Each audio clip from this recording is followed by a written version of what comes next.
Okay, it's 3:05, so we should get going. So, welcome everyone to our 9th OLAP, which is online live performance community forum discussion group for our second year. We started in 2021, and this is the second one of 2022, number 9. And we're delighted to have with us today Perry Brandston of ODA Speaker Systems and system for bringing music to the home via the internet. So without further ado, I will hand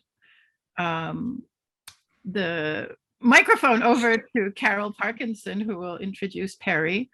And probably before we go, we can tell you more about us. But basically, we meet every 2 weeks, and we talk, and we meet people who do interesting projects online, in online live performance. So, Carol. All right, thank you, Katherine. It's really great to be here for this number 9 OLAP. And for this event, as Katherine said, we've invited sound artist Perry Brandston to talk about ODA, which is a seasonal subscription to unique live sound streaming broadcasts for the ODA system of handmade speakers, which is very special. So ODA was founded in 2016 by Nick Dangerfield and sound artist Perry Brandston. Though they've been working on their speakers for the past 4 years, the core component of the company is actually the programming and the freedom it gives artists to play something live for fans from the comfort of their own home. Perry grew up in New York institutions like CBGB and Carnegie Hall. He's been making speakers for most of his life. Currently, Perry's working with sound systems as art objects, and he is building something right now that he will tell us about. Take it away, Perry. Hi. For me, it starts with a sound system, and I was going to just flash a picture of Rudy Valley with his megaphone and show you the state of sound systems of 100 years ago, but that's not necessary. I'm sure you can all conjure the image in your mind. Sound systems for concerts really started in the 1950s. One of the people who helped invent the practice of reinforcing sound for concerts was a fellow by the name of Bill Hanley. And he's probably most famous for producing a sound system for 500,000 people in 1969 at the Woodstock Festival.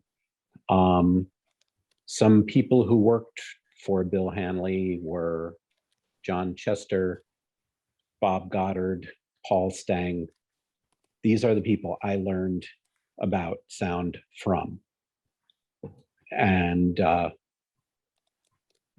so it has, although I've dabbled in recordings and various other things, the live experience, being in the room with the performer, being in the room with the audience, has been the core of my practice.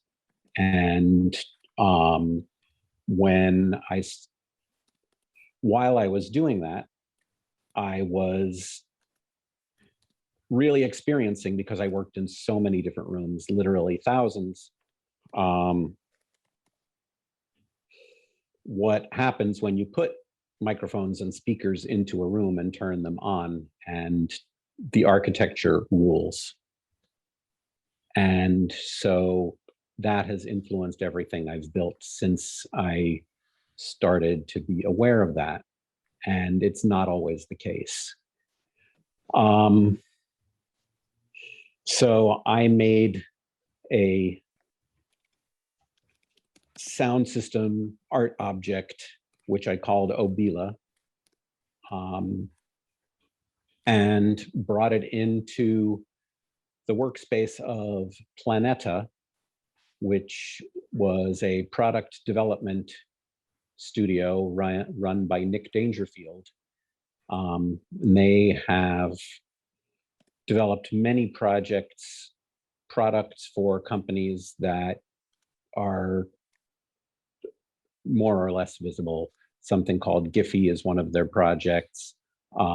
Infinite Objects. The David Bowie Is app for Sony Music was built at Planeta. And Nick had started, before I even arrived there, working on this project, which was, when I first was introduced to it, called On Radio, which was inspired because the artist Phil Elverum, who performs as the Microphones and as Mount Erie, had to stop touring. And Nick proposed to Phil that he would build these network speakers that would be connected live, and whenever he performed, anyone who had one of them in their home would hear the performance. And this was a beautiful concept, but it wasn't really a complete product to develop all of the necessary technology. And of course, Phil's not going to perform 24 hours a day.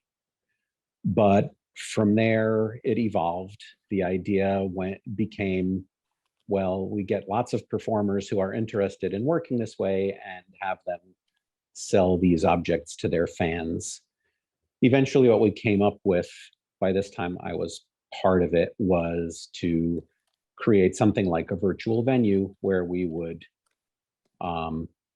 curate and book acts and schedule them, and people who bought this would be buying a season worth of performances at a time. And that's where we are. So what brought me into the project initially was they had these adorable little speakers that looked like miniature guitar amplifiers, and they were really cute, but they were not happy with the sound. And Nick tells the stories a little differently than I do, but what I recall is that Nick said, "Can you make this sound better?" And I said, "I can, but I can't make it sound good." But what I really meant was that I can't make it feel like you are sharing the space with the performer.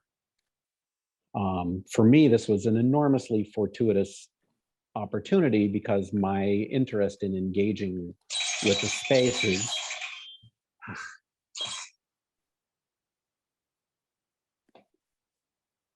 sorry about that. How am I going to deal with that? I know. I need to do that. Sorry. So I actually had been experimenting with something that helped to blur the line between the spaces. And that's what I presented to Nick and the team. And that became part of ODA. Because our objective is to make the listeners feel as much as possible like this really is live, it's happening right now, and that if possible, you're sharing the space.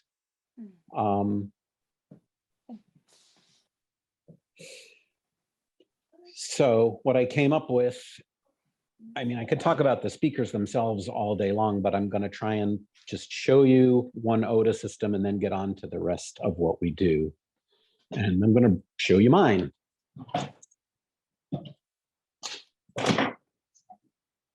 And let's see how I need to make this work. I'm just showing you the wrong thing. Oh, I know, there's a gizmo here. Should make it much easier. This is my OTA system. These panels, this item here, which is called the lighthouse. It has a volume knob and a button on top, and that is the extent of the controls. And just for scale, here we are. That's what it looks like. They are flat panels. They're dipoles. They're the smallest dipoles I'm aware of ever to be used for music.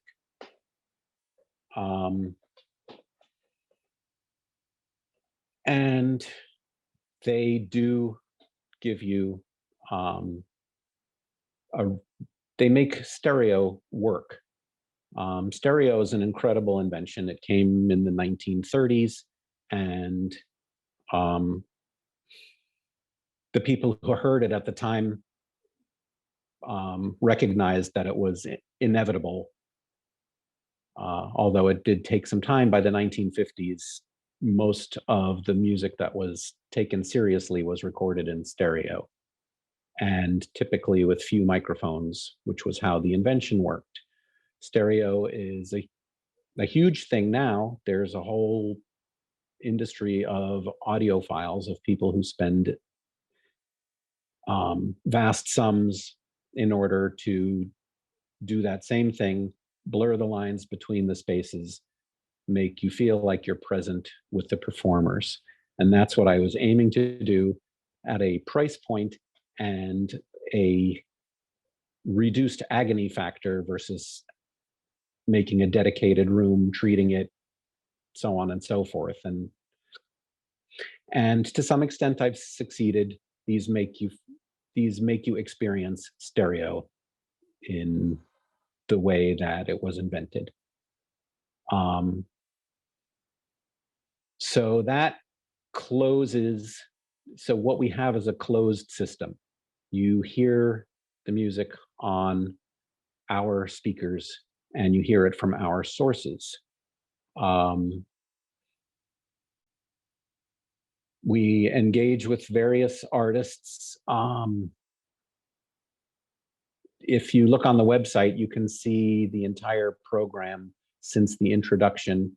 Before there was an introduction, we had performances for our beta audience that predate what you can find on our archive, that included more adventurous performers, I think, than some of what we ended up with. So what we do now is we have this system, that sound system, which is controlled by an app on a smartphone, but it's connected directly to the Wi-Fi in the home, so that the phone is not interposed into the signal at all. It merely functions as a remote. It's a way of telling the lighthouse what the Wi-Fi is, which Wi-Fi you're using, and you can control the volume and you can change the channel. Let me see if I can do some kind of a screen share here. Let's see, can I share a screen? Let's find out. I cannot start while someone else is sharing. Okay. So much for that. Anyway, from the artist point of view, there are a few different ways that we connect with the artist. We get them a device. One device is what we call a broadcast machine, which is just a box. It's actually a computer, but it has no user interface except a start and stop button. It connects via Ethernet, and it has input and output connectors. And for someone who's got a studio that they're working from, or they're at a live venue, you just feed in the audio to it, and we control the computer itself remotely, and the artist can push the start button when their performance commences. Another possibility is we have an iPhone-based system that uses a Shure MV88. Here's the show and tell portion of our program. This microphone is a stereo microphone. It's way better than it has any right to be. And some of our best performances have come via that over a phone through a cellular connection, because in certain places, when we were working with Mali this fall, we had performers all over the southern part of Mali, and our broadcasts came through a system like that.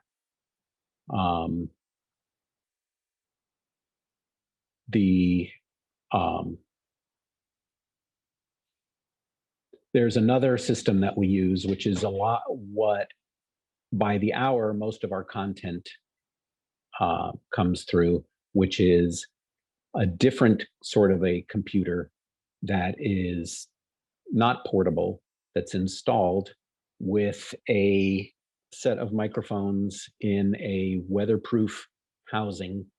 They stay there for months at a time, and they are studio quality microphones, but in a housing of my design. And those streams are available to us all the time. And so when there is not a live performance, we are curating from among 4 or 5 available signals from various places. My backyard, we have a correspondent in Brazil from her backyard. We have the first installation ever, which was outside our office at Tompkins Square Park. And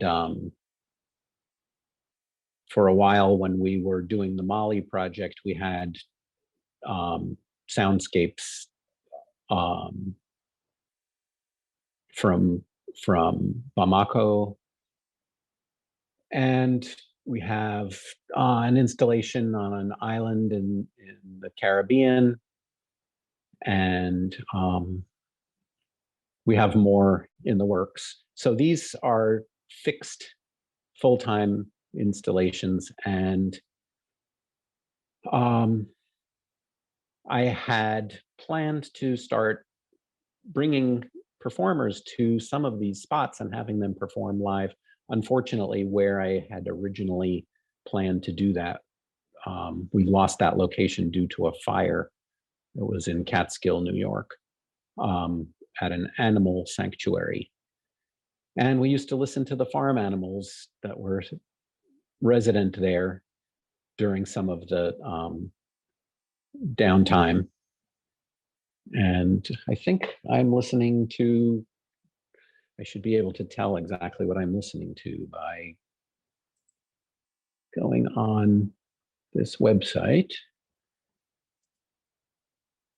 So we're currently, the listeners of Oda Systems are hearing sound from Garopaba, Brazil.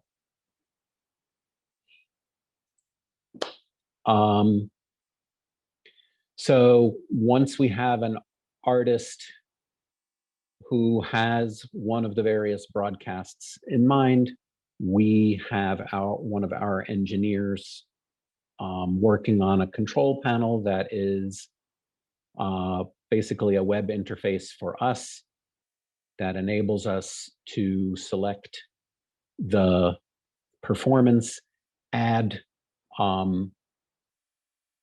a certain amount of information, some text, and a photograph that can appear on the user's app. We had at various times thought about other kinds of interaction, perhaps a two-way. At one point, we had a applause function built into the app It's really a distraction. And since our objective is to take advantage of the high quality connection that we have created specifically for this purpose, to have really committed listening, we have we've basically decided to have just a static image for context and a little bit of text to tell you where you're listening to or who you're listening to and something about them. And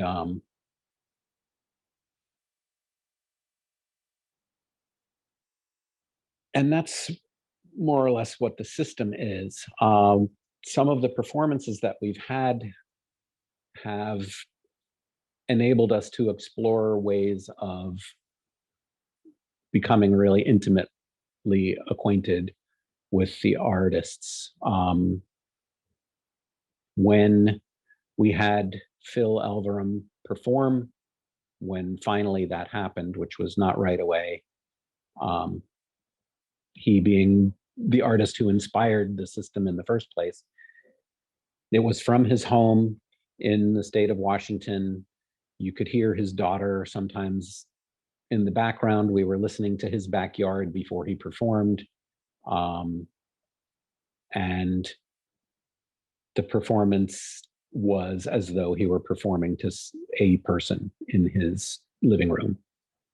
And some other things that we've done, we have this, our live engineer, a woman named Dana Wax, went to Memphis, Tennessee, and she went in some cases to the homes and in some cases to recording studios in Memphis and presented things from there. We had a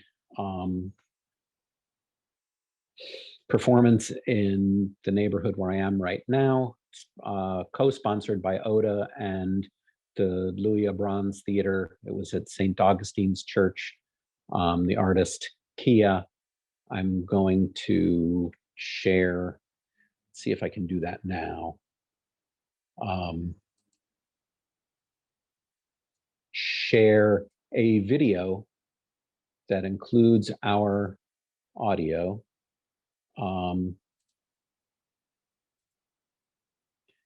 Let's see.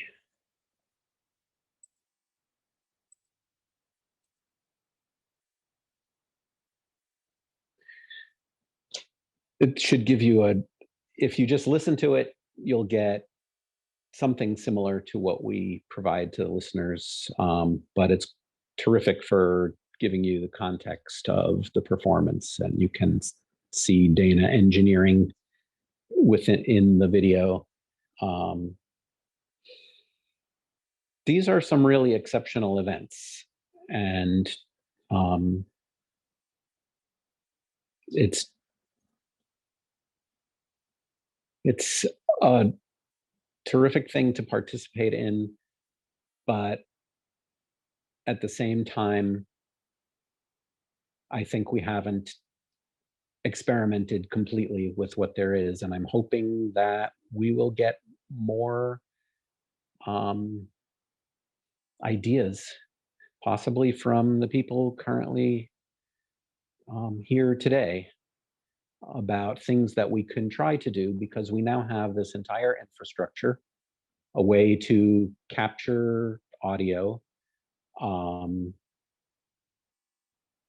either by sending a broadcast machine to an artist who has some facility with the studio techniques, sending engineers to somebody's location, as we have done with a performer named Marjorie Elliott, who had been hosting Sunday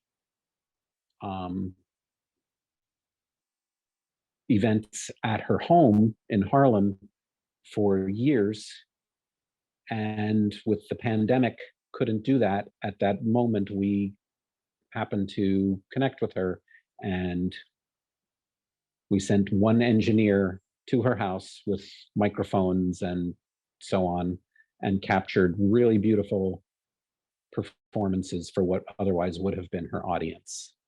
And instead of the donations that she would have gotten from all of the people who come to her salon, we paid her.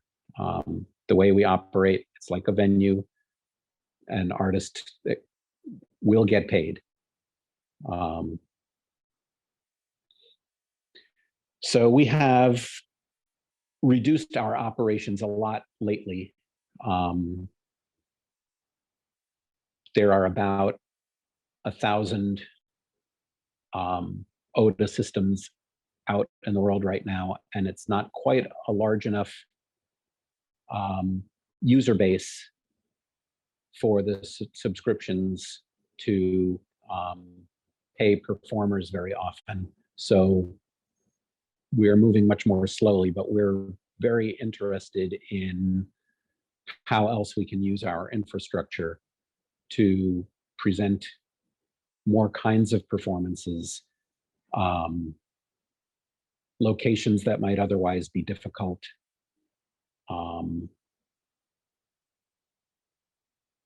Just, an idea that requires something like this to work. We have it now. We built it and we're using it. And I think that's all I've got to say until questions come in.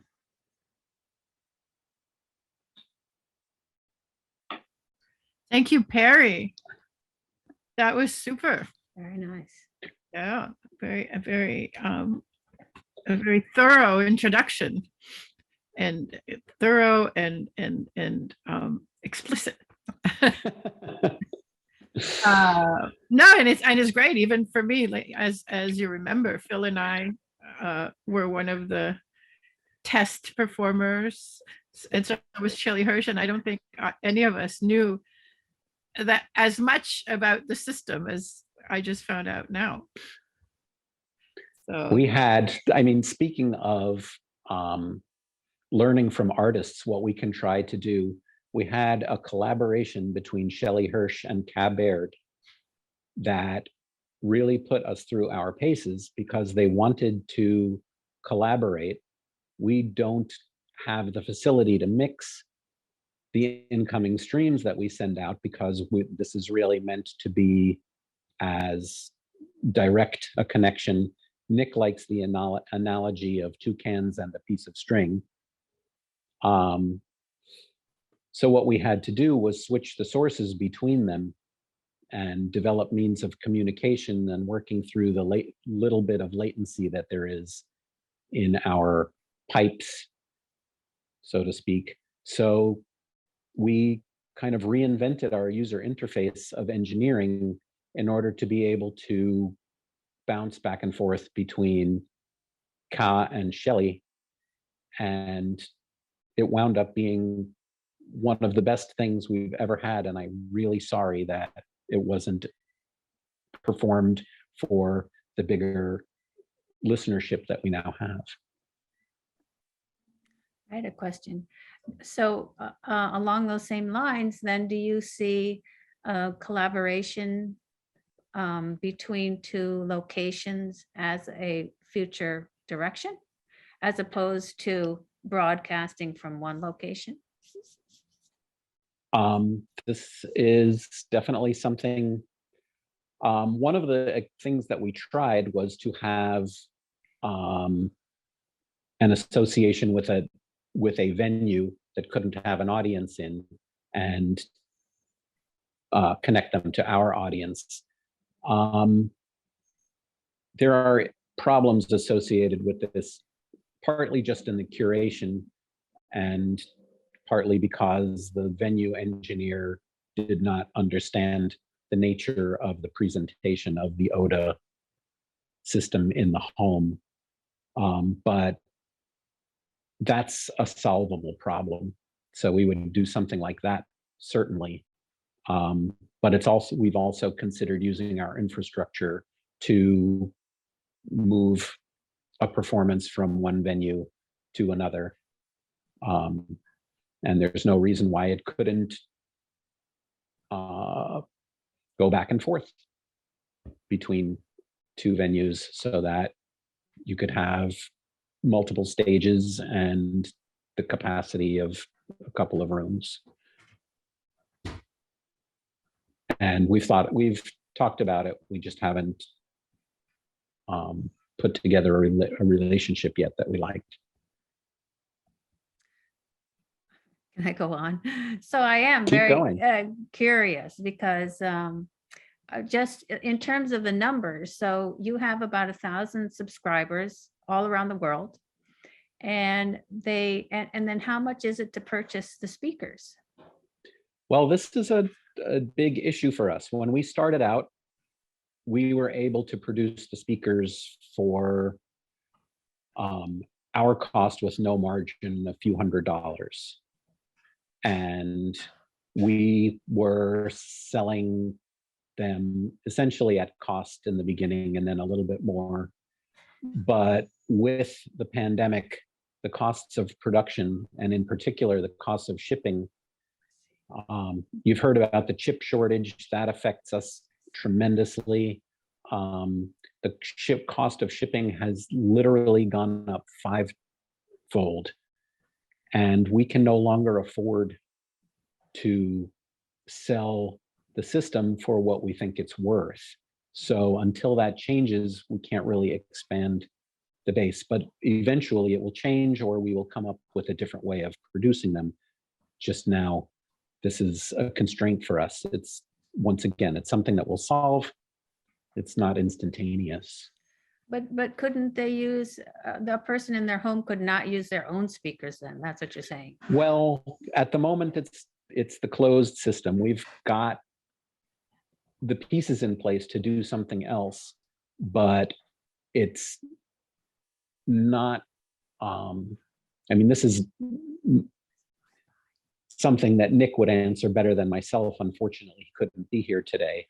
I had invited him. There's a reason why we haven't done this yet. And are they basically Ethernet speakers? Do they hook into the individual homes network? They hook into the individual homes network. They use Wi-Fi. One of the other things is that at least some of the artists that we've spoken to were concerned that a user could easily pull a recording unauthorized. One of the things that I did not mention, I really should have covered this. I wasn't as thorough as we said. These are not recordings, everything is live. However, we do have the capacity to archive everything. This is not for us. This is for the artist, so that they have access, if they wish, to a recording of their performance. And the reason that we've structured it this way is because of the PRO licensing, which costs a very different amount, would basically be unaffordable if we were recording for ourselves or for our listeners. It would make this an impossible project. The artist has access to the archived recordings, and we have access to a few of them, and I could probably play a file or two if people are excited to hear something, but I wouldn't play more than a few minutes of it because it's. But the other thing is that we really want to make sure that the experience is what we're touting it as. If someone has some random system, Right. someone who's making a recording, a regular record, and is in the studio, is mixing it in such a way that it will sound good on everything. That's not a constraint for us. We are constrained only by what our OTA system can reproduce. And that means that, one of the things that we discovered actually, binaural recordings don't reproduce well on typical stereo systems, but they don't suffer nearly as much on the OTA system because of the way that the sound propagates off of the surfaces. And so we have had some performances and some soundscapes that have been captured binaurally, and they worked. But someone who has something random at home can complain about the presentation. No, I understand, sure. Yeah. Mhm. Now we So want to know what's in the box. But wait, let's- before we get too far from that, I just was wondering, Perry, that you never answered how much the speakers are, and what would be great to answer would be how much would you like them to be? What's the desired price, so we could forget about like the quintupled so delivery prices and stuff. we would like to be able to sell them for $400 or $500, Okay. which still seems like a significant investment, but it's not so very far out of the range of some nice Bluetooth speakers, you know, the better than average ones. And that's what we'd like to be able to do. At the moment, we can't. Getting them manufactured is a really interesting problem. We've had some that we manufactured in Brooklyn. I personally touched every one of the first 200 speakers that ended up in people's houses. Our team built them. And then we had some that were built from a contract manufacturer in China who had a lot of experience with audio. And it was very difficult because we couldn't travel to the factory because it was in China, going back and forth, getting them to build it correctly. Ultimately, we got some very satisfactory units from them. And in the meantime, we've been working, engineering the new improved version. And we have built prototypes, and we're very anxious to manufacture it. It would cost the same to manufacture, more or less, as the previous one. And you could play hip hop on it, which the current ones are a little disappointing for hip hop, just because the bass, it just overwhelms everything with the current ones if you turn it up the way you feel like you would. So we'd love that opportunity, and eventually this will come to pass, but at the moment we just have to wait. So yes, ideally under $500. And at that, that's a price where we can say definitely it's great value. We've had very, very few returns. Virtually no one has found the sound wanting. It's really excellent. It compares well to things that are similarly priced. That's not me saying it, it's what our listeners have been saying.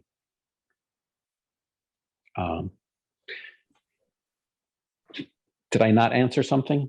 What's in the box? Yeah, what's in the Which box? box? No, the speakers, are they Bluetooth? They're wireless They are Bluetooth? not, Or what are they're they? not Bluetooth. What are- They connect using Wi-Fi. You can use them to play your own local music using Bluetooth.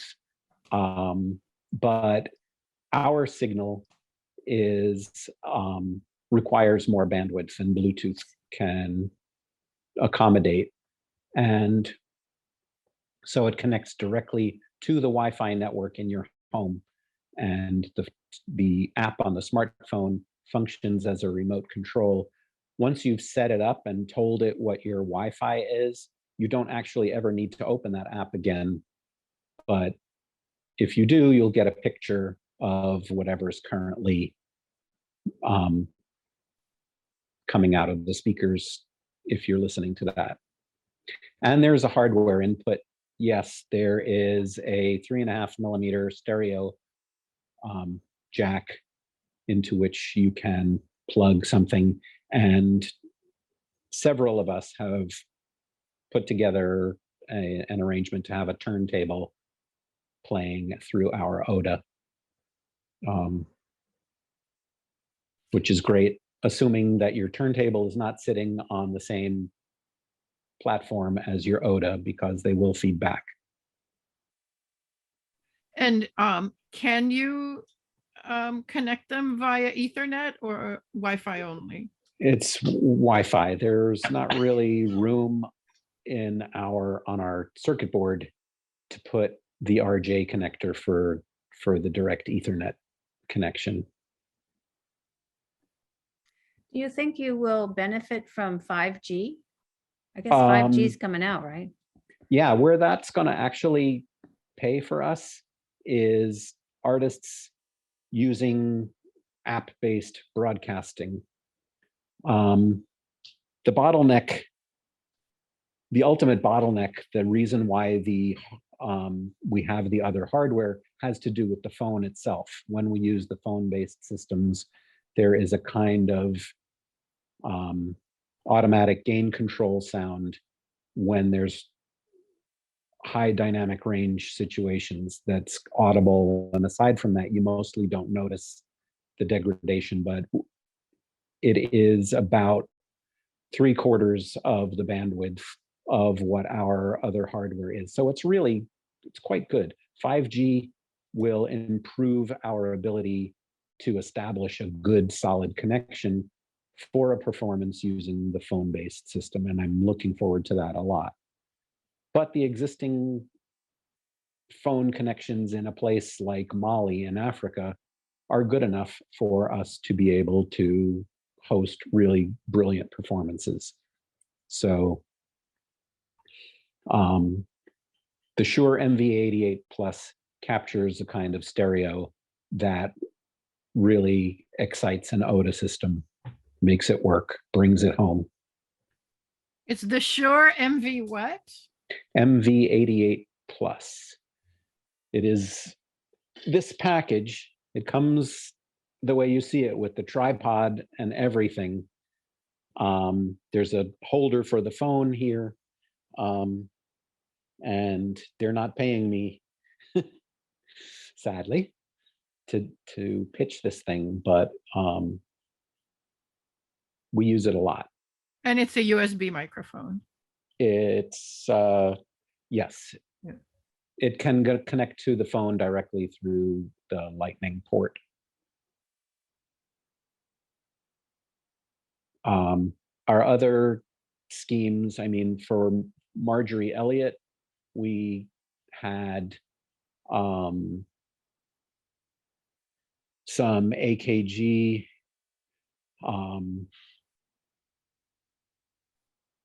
yes, Mike Bullock, that is correct. They're great little mics. We had some really, I mean, we've had really high quality microphones in various places. When Angel Bat Dawid performed, we sent her microphones to use in her home studio to make sure that we were getting good capture. We try, like I said, it's a closed system, so we want to make sure that all of the elements of it are up to the task of making someone feel like they are in the presence of a live performance. And what about the server side now? So it broadcasts to your server, right? And then it distributes the signal to the subscribers. Is that the way it works? Yeah, let me see if I can. Yeah, we have an interface that lets us select from various input streams as they come in. And let's see, can I do this thing? Share a screen. It must be browser based, right? Yes, Yes, it is. And in fact, I use my phone sometimes. You can't always use the phone. Sometimes it's just too complicated But for our soundscapes from all over the world, where we're listening to tree frogs on the island of Nevis, or traffic and crows in my backyard, I do that with my phone. Perry, is it compatible with any phone, or does it have to be an iPhone, or it could be an The Android? broadcast, we only have the iPhone. And the broadcasting app is not on the App Store. You're not going to, you have to be invited through Test Flight to get the broadcast app. But mostly we don't do that. Mostly what we do is we send a pre-configured phone to a performer. And is it always an iPhone, or can it be an Android? It's always an iPhone. It would have been an entire additional coding escapade to create an equivalent app because of the way the audio is routed. Mhm. If there were more, it might make sense, but on the other hand, since we're providing the phones, and usually the phone, the microphone, and any accessories, sometimes a full tripod or whatever, depending on who we are sending the package to, it doesn't really matter because you're not using your own.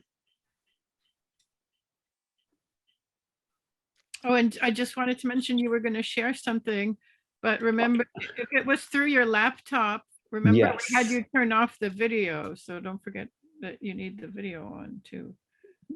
I don't know that I do, but let's see if I can play something. There is this. Let's see if it plays.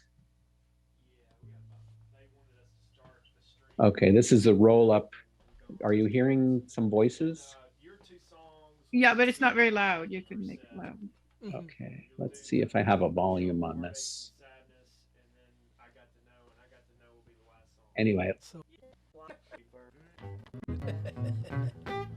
So this is basically there's a lot of chatter between the people in the studio, and then they just sort of start playing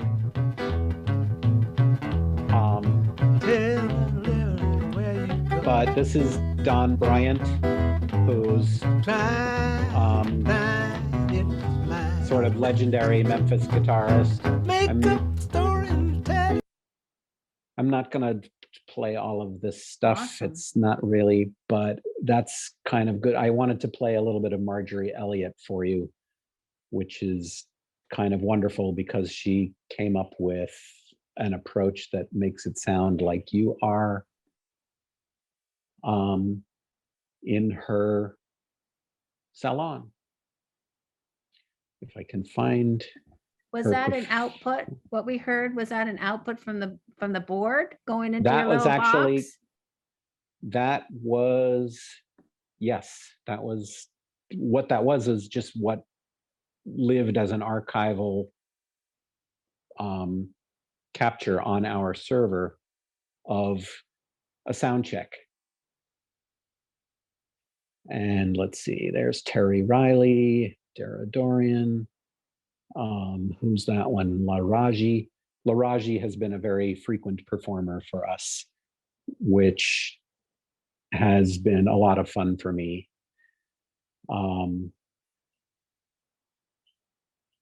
But I'm looking for this one particular thing because we got a beautiful piano sound.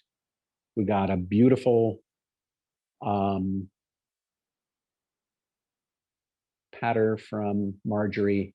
Let's try this.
to, anyway, I think that was probably playing too loud. It was But good. It was good. it's wonderful. There's another thing I thought I would share just a minute of. We had a correspondent named Nilsberg go out into the woods in Sweden, but within cellular reception range. And they were capturing sound of, let's see, how can I make this work?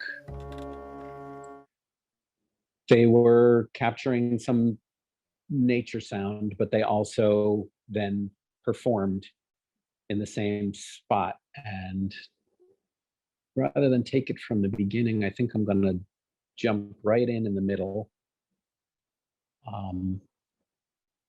This was a revelation to me, and the reason that I thought I would have musicians, performers go to where our nature sounds were coming from and just start performing along with the birds and the farm animals. But let's see if I can.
Anyway,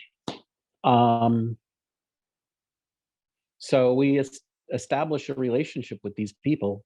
They were out in the woods at the height of the summer during the midnight sun, and they were performing at midnight under sunny-ish skies, very far north in Europe. Who was that? An artist named Niels Berg. So we established a relationship with an artist that makes sense with that artist. In some cases, like Laraji, we have him in a weekday evening, probably at least once a month. When we had been working with Terry Riley, we had him twice a week for a month. It was amazing. It was absolutely incredible. There's like no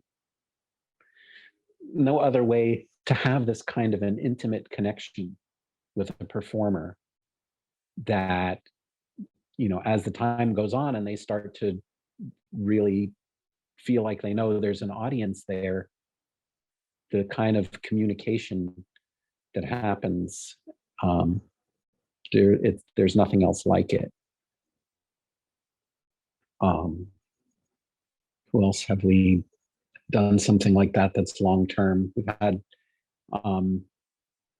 Angel Batawi did lots of performances from her home, and as well as a concert.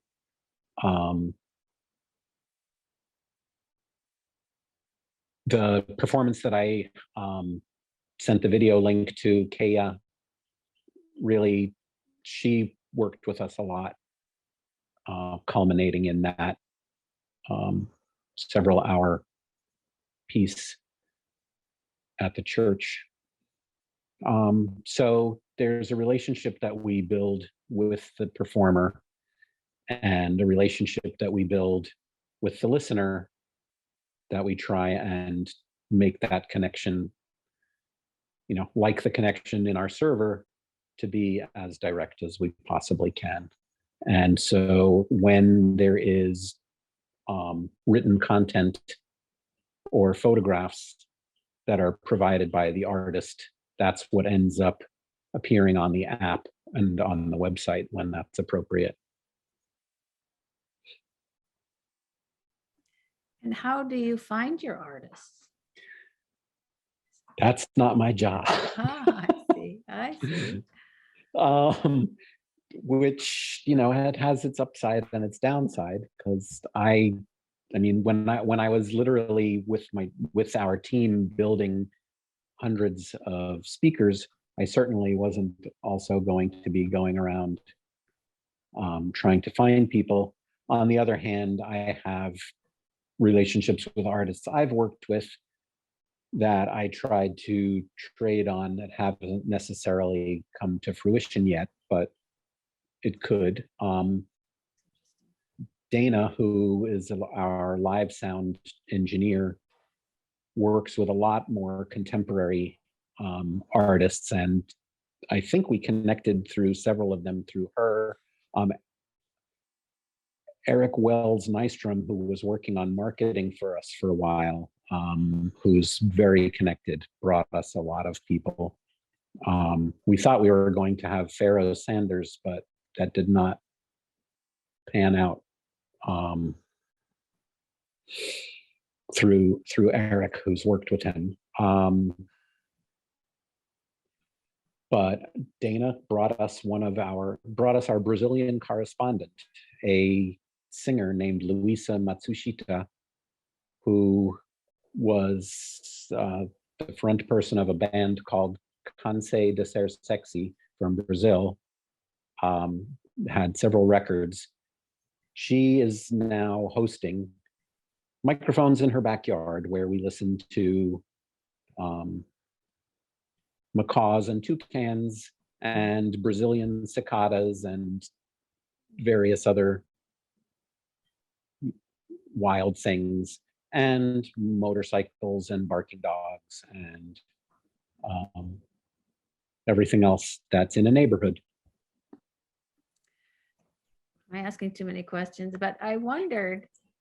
Just keep going. Is it a specific time and date that people log on, and how do you deal with the time difference? Time difference is an interesting one. We have locations that are somewhat dispersed, and we're trying to do more. I'm corresponding with some folks in Hawaii.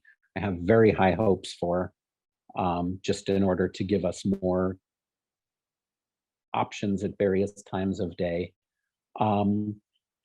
If you just leave the system connected, it will play whatever is available. If you have it connected to play your own music through Bluetooth or through the hardware input, it will still switch over if we have a live performance, but it won't switch over for a change in the what we call the place stream, which are these soundscapes that are in real time. But so do people who are subscribed, is there a schedule somewhere so that you can send We do. All of the subscribers get a schedule in the email, and they get notifications in the app. And within an hour before any performance, we also send a push notification that if they have the app on their smartphone, it will push them and remind them an hour from now there's going to be a performance. Sometimes we don't get that much notice. My most recent broadcast from Mali, I think it occurred to our correspondent there that we might want to listen to the program after they had already set up. They're a PA company that works out of Bamako, and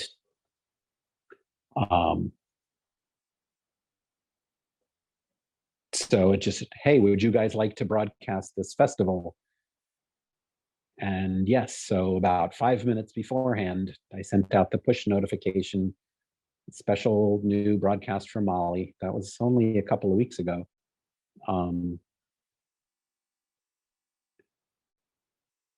Okay, let me see if I can read this chat. The preamble was,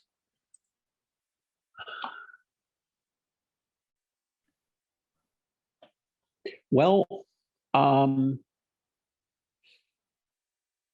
that's just a minute. Yeah, Perry, just a minute. I'll read it because since we're recording in the yes, recording, I was people won't going know to. the tab, so yeah, it's a question from Kristen Norderwall, who says, I don't know if you talked about this earlier, but do you have a curating philosophy or aesthetic?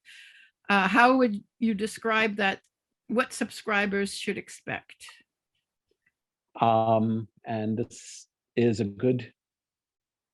really good question, because it's mostly out of my sphere of influence. I can't necessarily say. We've had several different people take over the programming at different times or take turns at it. And generally speaking, there's a few things that we really want, which is older artists who just can't do the traveling, can't get the exposure, but still have something to say. And the piano performance that I played from Marjorie Elliott is exemplary of what that might be. Also, newer artists that maybe have a bit of a buzz but aren't quite mainstream. There's an act called Standing on the Corner that we hosted, that gave us something that we hadn't heard before. Some of the performers are people who just create music with computers. I personally don't enjoy most of what that is because they create an architecture that doesn't allow for the ODA system to do what it does, which is translate architecture, the sound of one place to another place, because it's not a place that actually exists. But we have some of those performers as well. They've certainly got something else to offer besides that. I, as a speaker and microphone person, may not derive as much from it, but our listeners often are very much involved with these things as well. But I think the best way to see our aesthetic is to look at the past, at who's performed. Beverly Glenn Copeland, another artist not really capable of that much travel anymore, able to work from home. That was pretty exciting. Not necessarily very experimental, but real There is a list on the ODA website of the past performances. Sorry, I wasn't clear about that. I was definitely alluding specifically to that list. And is the programming only curated by the programmers, or is ODA open to people We are contacting you open. and saying we want to do something? Or We are absolutely hoping to get more input for who to include, how to include them, new ways of capturing and delivering these performances. That's definitely part of the fabric from the outset of what we tried to create. but are you interested in artists themselves? Yes, Contact please anything? contact me. Is my email address on here? Do I need to No, you could put it add in. it? I'll just add it in. And then are most artists you work with is the typical thing a relationship, or is there a lot of one-offs too? There are very few one-offs. Almost every artist who's worked with, even if they only did a single show, had some connection to someone on our team. And I should probably talk just a little bit more about our team because they are exceptional. I'm probably the least exceptional of all of the people who've contributed to this.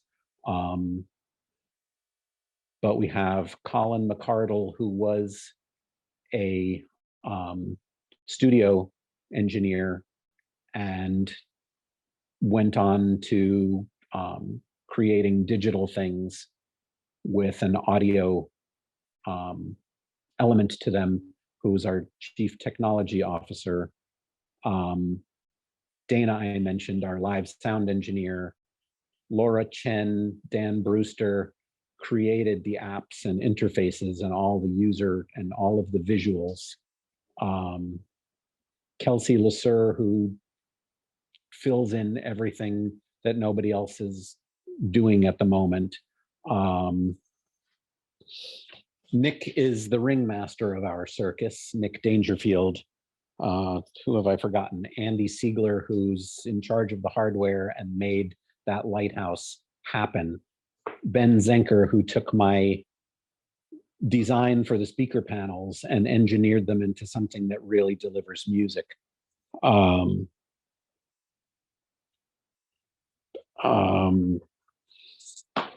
It's just amazing to work with these people. This is not all of the people that we've worked with, but just I can't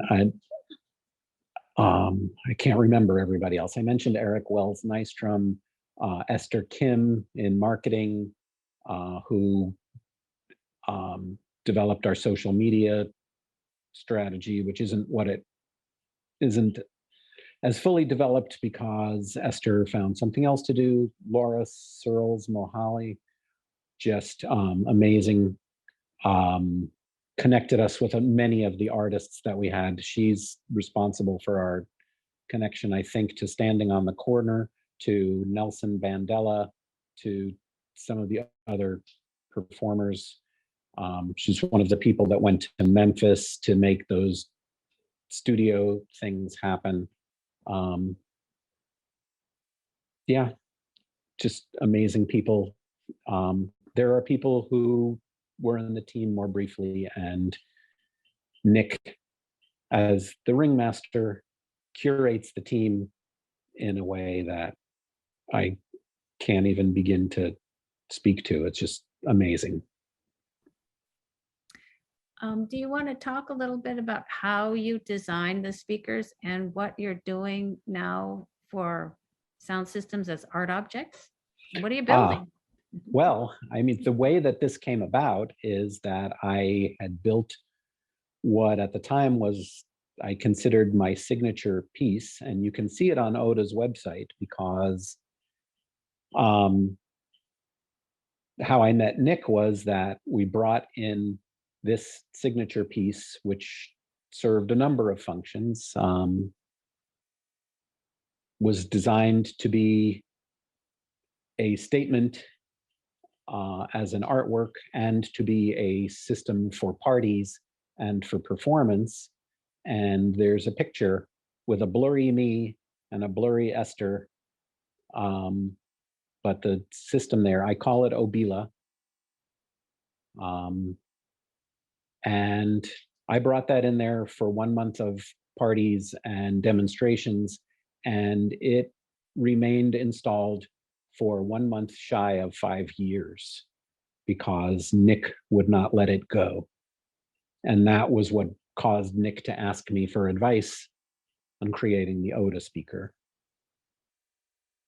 I can't hear you, Carol. Is that obelisk that's on between the two speakers on your website?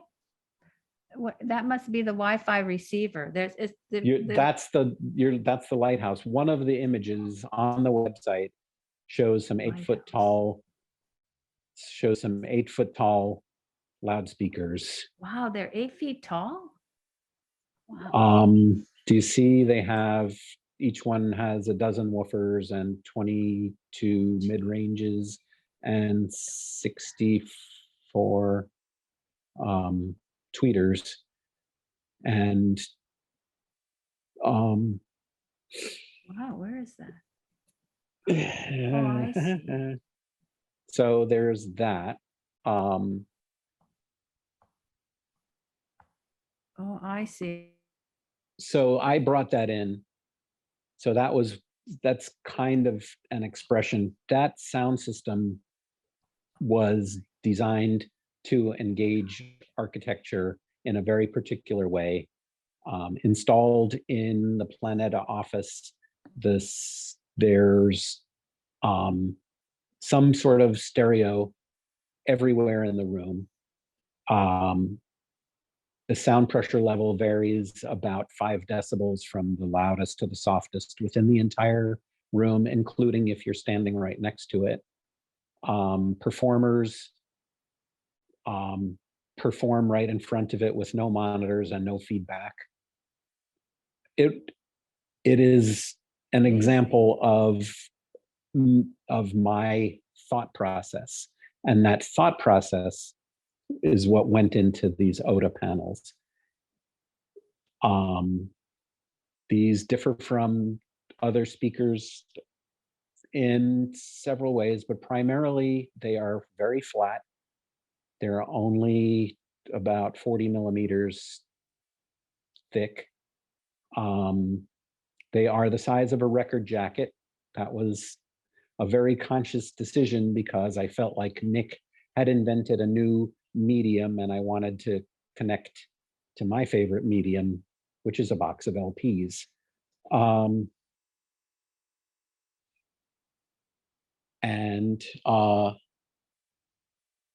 The sound comes out of the front and the back. And unlike other dipoles of this size, they produce some reasonable amount of bass. As I said, not enough for hip hop, but enough for most things.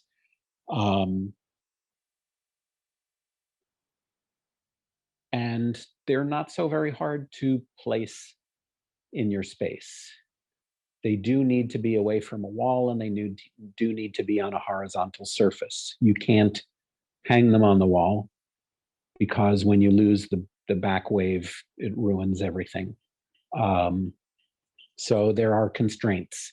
But on the other hand, you don't need room treatments. You don't need to spend hours making sure they're towed in exactly to the right point so that it converges. These speakers, because they are distributed mode loudspeakers and not cone loudspeakers, they don't beam, which is a description of the dispersion of a cone loudspeaker. The higher the frequency, the narrower the beam, the path of dispersion, so that if you go off axis on a cone loudspeaker, you lose the highs progressively. The further you go off axis, the lower the highest frequency you can hear. These don't have that property, which means that you can actually sort of change your stereo perspective a little bit by just twisting them on the surface that they're sitting on. It's kind of a spatial version of a tone control.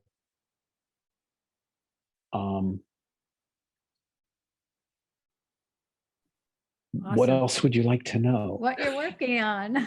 What am I working on? Right I- now, I'm working on these. Okay, well, I'm working on the microphone side of things. I'm building these weatherproof enclosures for studio quality microphones, which normally cannot stay out in the weather. You know, these microphones are typically put into a box with a drying agent whenever they're not being used. So this has been a challenge, but we had a system in Maine for 8 months that was broadcasting pretty well with occasional aberrations during the last month, but when it worked, still excellent audio quality at the end. That's now installed in my backyard, which is on the east end of Long Island. It's been snowed on several times this year, and we've not lost anything. We've had a little more trouble with the system on the island of Nevis because in addition to the salt air, there are feral monkeys, and I think they've disturbed my enclosure. So, so that's been a problem, but I'm working on that. I will be I'm building something to avert the monkey business. And the system that we use in Brazil is currently still iPhone based, and I'm building one of those, a permanent one for those soundscape broadcasts. And also I'm hoping that very occasionally I hear Luisa singing while she's in her garden, and I'm hoping to do something just a little more formal with her. And how are they powered somehow? They can be continuously powered if you have that if you have a way of doing that.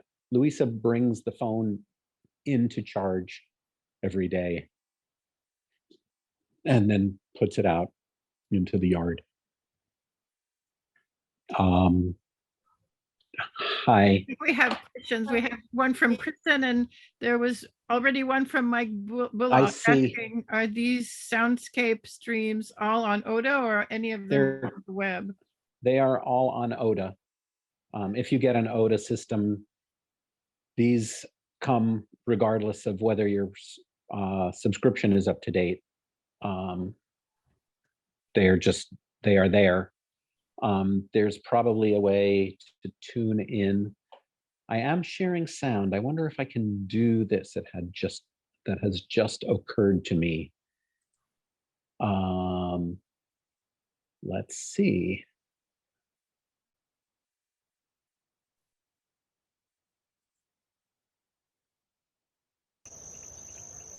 Can you hear this? Yeah. So that's the stream from Brazil, which is currently being sent out to the subscribers or to any Oda owner. This is my backyard. Birds and traffic, typically. I call it the sound of the suburbs. This is the sound from Tompkins Square Park.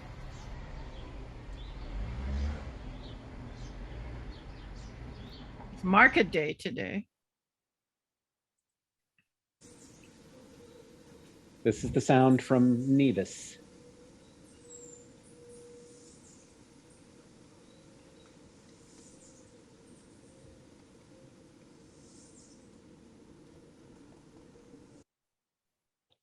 And that is all just from my control panel, where I can change up what's being sent out to the listeners. And Kristen had a question. Oh, sorry. Yeah. Yes. Yeah, that's, I know, this has been so fascinating, and I'm really sorry I had such trouble with my internet and I couldn't come on and kept going on in and out. But I am really curious. I mean, this is really innovative and like a new thing that I haven't heard in a long time. I'm thinking about the applications of, like, similar to what you just played, for people who are doing sound walks or people who are doing site-specific work or anything like that. And I'm wondering two things. One is, I saw on your website that you're only shipping to the States and Canada right now, but do people have speaker systems in other areas that if they take their speakers? Yes. I happen to know that there are systems in use in the UK, in France, in Japan. I'm not sure where else. You just but they didn't are ship them. We didn't ship, well, in the case of the UK, we did ship systems to people who are going to perform, because it's useful to them to be able to understand what the audience is going to be hearing. Yeah. So in the case of France, you know, friends, relatives, whatever, they're passing through the office, here, take this box. And it works wherever you plug it in. Yeah. So the other thing that I was wondering was, I And saw as to the sound walks, yeah, we actually had some of those. We use something called a Sennheiser Ambio. It is a headphone that has microphones in your ears. And so you're using yourself as sort of the dummy head for binaural recordings. And we have had a number of those. As I mentioned, binaural works better on ODA than typical box speakers. So it's a credible presentation that's worth hearing. And we've done several of those. And then my other question is, I saw that there was some question on your website about whether these could be used with an existing amplifier system or whatever, but No. I'm just, and I saw that, no. But is there any, are you thinking about any situation where you might use these speakers in a performance situation? Because it seems like they would be, well, okay, I've been doing things in unusual sites where I don't amplify my voice, but I want to have electronic sounds able to be with me in the space. And currently I'm using the hemispherical speakers that, you know, came out of Princeton that Right. Yeah. The ODA system in particular is limited in how loud it can play because of just the nature of the physics of it, and how small it is. But the principles that are common between that and the OBILA system that you can see on that picture on the website, you know, if you wanted to try and come up with a different presentation than you're getting from your hemispherical speakers, one of the things I do is this specific thing, work with someone to create the presentation that they can't get with what they have already. And I'd be very excited to do something like that. I'll write to you. And Perry, is that, speaking of programming, is that something ODA has ever thought of, to have the ODA system at a live concert to create a collaboration between two people who are geographically apart? So not what was asked earlier, which was like have someone in London and someone in Australia, but exactly like if Kristen is, I don't know, doing performance in a cave in Norway to a festival, and she wants to collaborate with someone from Brazil. Is this a possibility? The system is not without some latency. We keep it as minimal as we can, but there is definitely some. And so depending on the nature of the performance, if it can accommodate sometimes as much as 3 or 4 seconds of latency, that can work. It's something that we would be very excited to do. As I said, the speakers can only play so loud, the Otis system speakers, but we have access to the output of the stream to put into a different sort of a sound system. And if I were doing something like that, I might very well like to specify, if not build, a system that would still give an OTA experience. There are other things about the distributed mode sound loudspeaker besides just what cone speakers do. There's no crossover. The impulse response of these speakers is about as flat as you'll see anywhere, considering the bandwidth limitations, which means to say that all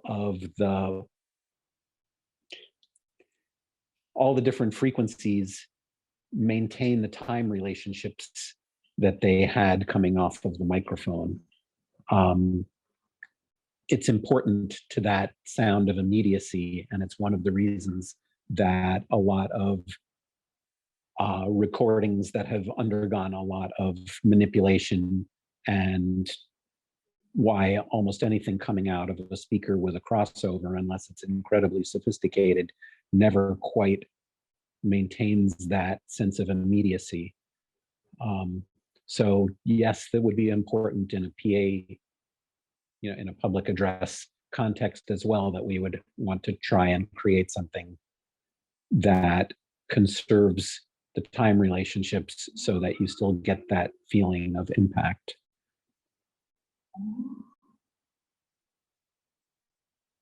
Kristen, by the way, I just wanted to mention, we are recording this and it will eventually be on the Harvestworks website. So, you could go back to it.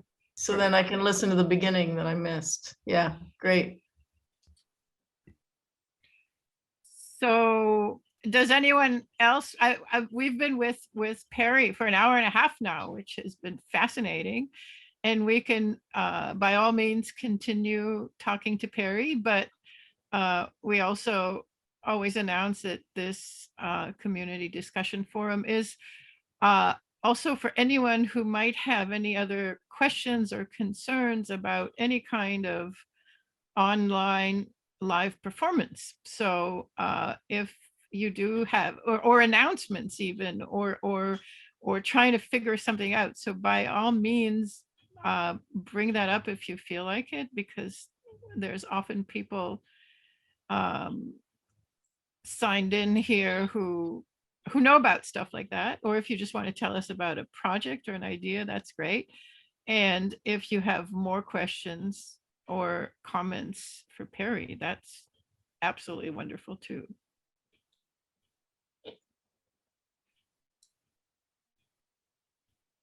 I have an announcement. Harvestworks is entering into a partnership with Now Net Arts, the platform that is run by Sarah Weaver. And she was just over to our studio setting up the technology to do high quality, to be a high quality studio to participate in the Now Net Arts Performance Hub. So if there are musicians or composers in New York City who don't want to deal with the back-end technology needed to participate in the Now Net Arts Hub, they can come to Harvestworks and just play, and then we'll take care of the technology. Well, just to the partnership is also with Experimental Intermedia, but just to explain, I know a bunch of you know the Now Net hub, but for those who don't, so it's a network ensemble, which performs together from geographically distant locations together via Jack Trip, which which Sarah Weaver is now, is she no, she's not the director of, she's, anyway, but which is the lowest latency audio software, live streaming software available at the moment, and which can accommodate like I'm in that hub. Like it can, but I do visuals though. It can accommodate, I don't know, right now I think there's like 16 musicians that can play at the same time. Whereas, for example, Zoom is not so bad, but over 3 feeds, it'll kick out the next feed. So yeah, so there's actually, Kristen, maybe that's something that might be interesting for you. There's an open call out right now for the first time in a long time. And usually, so we meet one Friday and one Saturday, like the first Friday and the first Saturday of every month. And it's around noon New York time. So it's around 6 p.m. Europe time, because there are people from Europe, from Brazil, from especially there were people from Australia. They aren't at the moment, from different parts of the US, different time zones. So I think Carol is going to have an announcement on, or already has an announcement on the Harvestworks website. And you could also email me and I can send you the call if you're interested.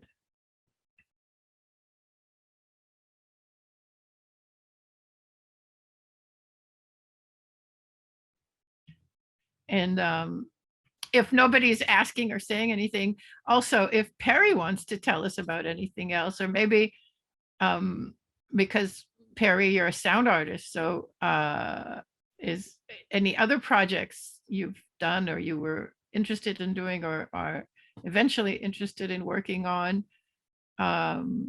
It would be great to hear about that too. Yikes. Right now, having built these various speaker systems and come up with a method of work to make these, I'm certainly interested in finding other contexts to adapt my approach to putting sound into a place. But my primary focus, as I mentioned, is with the microphone installations, getting the kind of stereo that's very vivid, that evokes the space where the sound is captured, without running the risk of destroying a very expensive, good microphone.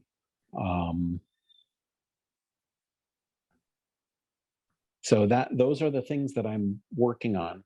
But I have just had to give up my studio in Brooklyn.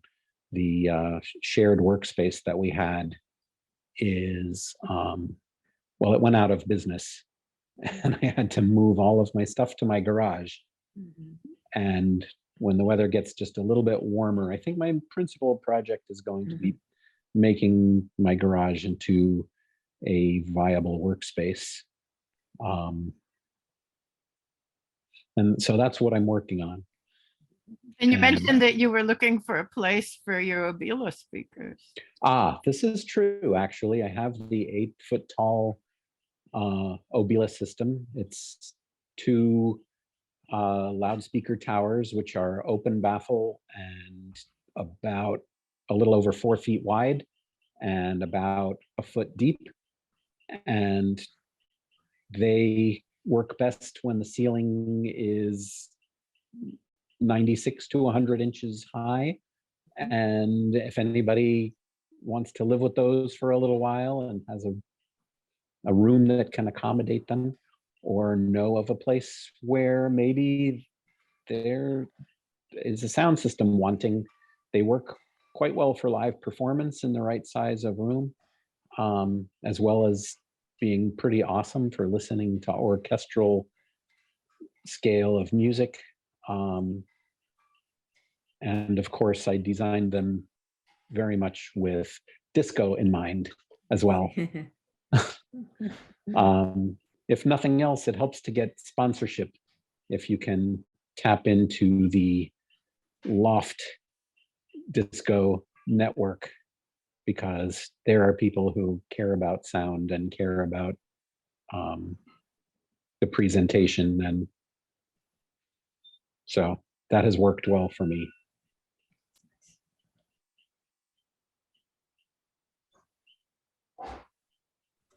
So I don't know, Carol, we've been here for close to 2 hours. We could start wrapping up. Yes, yeah, I We think so. could announce that our next community discussion forum will be on February 27th, and our guests are going to be Unstum, which is Nicola Hein and Claudia Schmitz, I think. And they are mostly Berlin based, because Nicola is also doing his PhD, or finishing, or I don't know, in the middle of his PhD at Columbia. And they developed also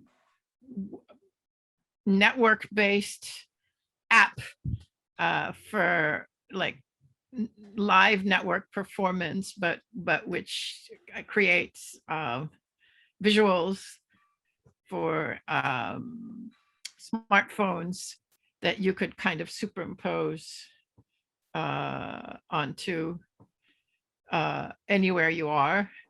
It's augmented reality, they call it. Yeah, so that should be really fun, and they've been doing different performances with different people from around the world with that, so that should be interesting too. And it'll be at the same time, same place, so 3 p.m. to 5 p.m. New York time, and 21 hours to 23 hours in Central Europe, and then all the other variations of time zones depending where you are. And at some point soon, this recording will be on the Harvestworks website. Yeah, usually it takes me a couple of weeks and I'll announce the new video in our newsletter. So if you're a subscriber to our newsletter, you'll find out when it gets posted. Otherwise, you can just periodically check our website, and there's a link to our YouTube channel on our index page. So thanks for coming. Yeah. Are we ready to wrap up?